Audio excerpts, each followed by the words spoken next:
always see that there is already so much stress on water segment already. But nevertheless, we have an enlightened panel here of speakers, and we will get it going. I've been asked to chair this session on this theme of water security and waste management. And what other apt moment or a place to have this? All of you should be aware, Chennai is called as the capital of the water market. You all know this state has got a deficit of water.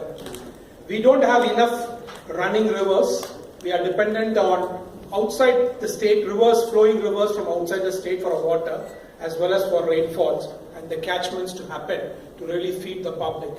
But nevertheless, this stress that we have undergone for the last so many years has really helped Tamil Nadu and Chennai to be the innovation hub of India. That's why today you will find probably the best of technologies, whether it's desalination, whether it is on zero liquid discharge, we are setting the standards for pollution control or effluent discharge. This state ranks amongst the top in the country. And this is a big opportunity. We were told for the first time when Shekhar approached me that he said that chairman of the Tamil Nadu chapter, let's hold a session on water and waste management. I immediately agreed to him because this is a very, very important subject. And many of you being entrepreneurs, running big companies under the Indo-US partnership will have a lot of things to actually imbibe and take it and probably work on as a forward movement. One important aspect of this is that before I actually introduce you to the various people in the panel and the speakers, I thought of quickly changing from the last session which I saw that it was getting stretched beyond time.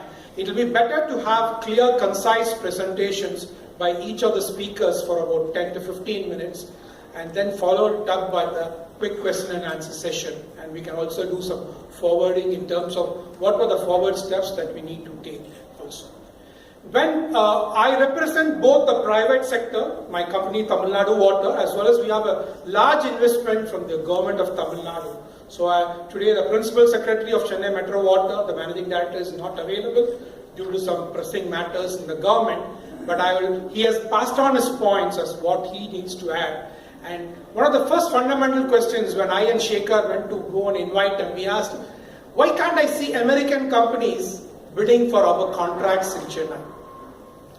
I had to immediately say probably a lot of risk they foresee, sir. But I also told them, are you aware some of the biggest component suppliers, whether it's membranes, components, energy recovery devices, are all built by Americans. There is a huge trade, and today we have got some outstanding speakers from this state. We have an American company, probably the world's largest company, whose director is based in, when he gives his presentation, I'll introduce a little bit more about him, who's based in Chennai itself, the director of the company, who's in charge of the principal and the industrial business. But we also have two large Indian MNCs. Larsen & Toubro, probably the largest solution and the largest construction company, one of the largest in the world, as well as Wabag, which is also into water management solutions and wastewater and desalination, which is trying to be an Indian multinational, which has a lot to offer to the rest of the world, and operating in about 3 continents and 30 countries.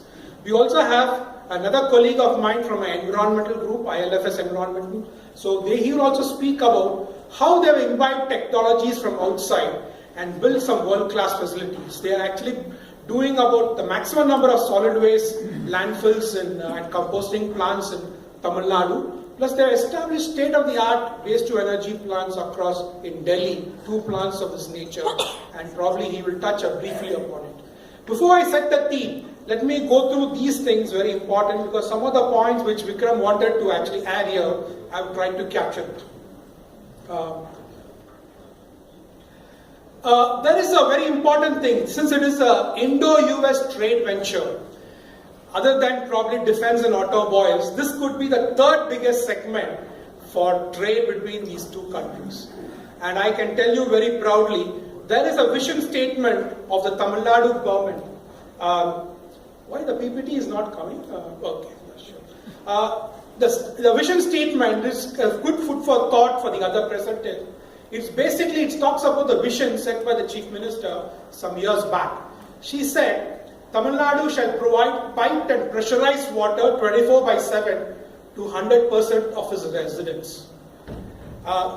It's a very, very challenging task in the next 7-8 years to achieve this and ensure safe sanitation, including open defecation, free and garbage-free environment. A lot of thinking, a lot of actions are required on waste management. The second important point is, all of you are aware, everybody was talking in the morning, the highest number of industries exist in Tamil Nadu. The growth rates, as informed by the Principal Secretary in the morning, C.V. Shankar, is going to be very ambitious. 14% growth rate of manufacturing sector. So a lot of investment, key investments in all these things are very important, especially in the context of water and waste management. Lastly, improving the quality of the environment, protection of the wetlands, groundwater, rivers, water bodies, and coastal. We are endowed with a very large coast, and that is one of the important things that has been taken under the Vision 2023. A short insight, I don't want to go into details, just see the last two rows, the divide between the urban and rural, the state profile. It's the highest urbanized state in the country. Beats Maharashtra and Gujarat also. And you can see that divide between urban and rural. So that's why the cities here are so well developed. That's why, because the stress we had on the water, many good companies, water companies were all born here, and they have reaped the market here by providing homegrown solutions, bringing in technologies from outside and building world-class plants. If you say in terms of surface water potential, we have an average of 177 TMC, as it's called, and you can see a big contribution come from outside the state, primarily Andhra and Karnataka, 261 TMC. And for water security, this particular state of Tamil Nadu has done something very innovative the last few years by setting up desalination plant as well as reuse facilities for converting of sewage water into tertiary treated water for industries, as well as going in for innovative steps like reuse in textiles and industries. And mind you, the industries here have become the benchmark for industries across the country. Today, whether it's Saint-Gobain or Ford or any of the major industries or the textile belt in Tirupur, all do not depend on the municipal supply of water, but they actually recycle the water themselves and conform to all the environmental norms. So the sector-wide demand is also given here. The demand-supply gap, the last row, is about 307 TMC, a huge quantity. So we always a water-starved state. So the American companies can join with Indian companies to really bridge this gap, whether it's in each of these segments of drinking, industry, power, or irrigation. Some of the projects that have been contemplated. I'm part of the government. We are part of the municipal administration department as well as we are held by a very large private investor.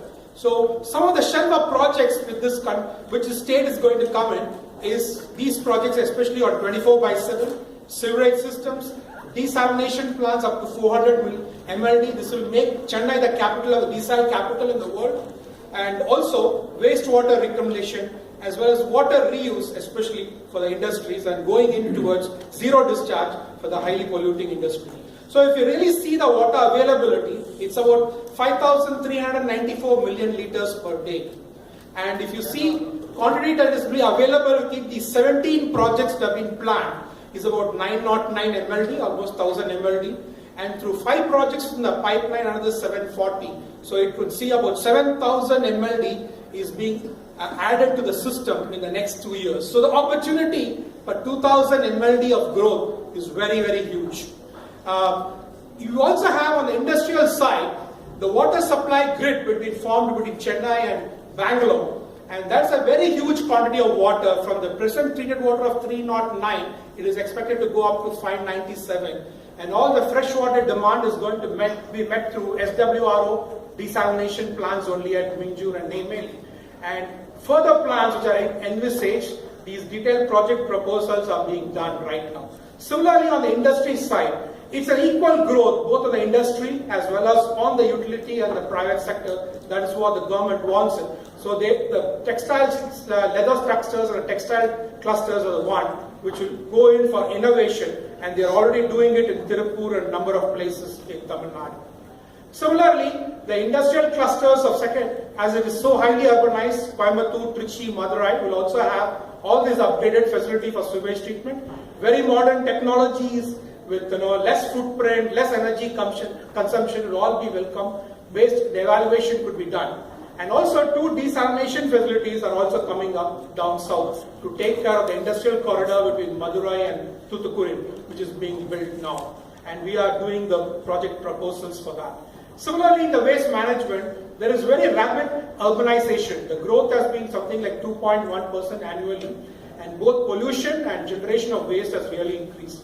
Space constraints due to landfill, and need to have very successful models. What I'm saying is, I'm not boasting the state does everything, but they are doing much better than the other states, but we're still far behind the international standards. So what we really need to do to get there is what we would like to ponder today and come to some conclusion. Similarly, in terms of effluent discharge and policy measures, especially in the areas of contract structuring, both in waste management as well as in water, is a very, very important thing. And today, we have a negative mark here in terms of open defecation, in spite of a very high level of underground sewage system in the country and the other schemes like Abhiyan schemes of the Prime Minister, we still lag behind in open defecation, and it's one of the highest states, one of the highest concentration of open defecation happens in Tamil Nadu. So there is an enormous opportunity to people to come in actually. So with this theme, I would just request each of the speakers now. I now invite upon Mr. Rajuvel to come over. Mr. Rajuvel. Mr. Rajuvel is the Senior Vice President of L&T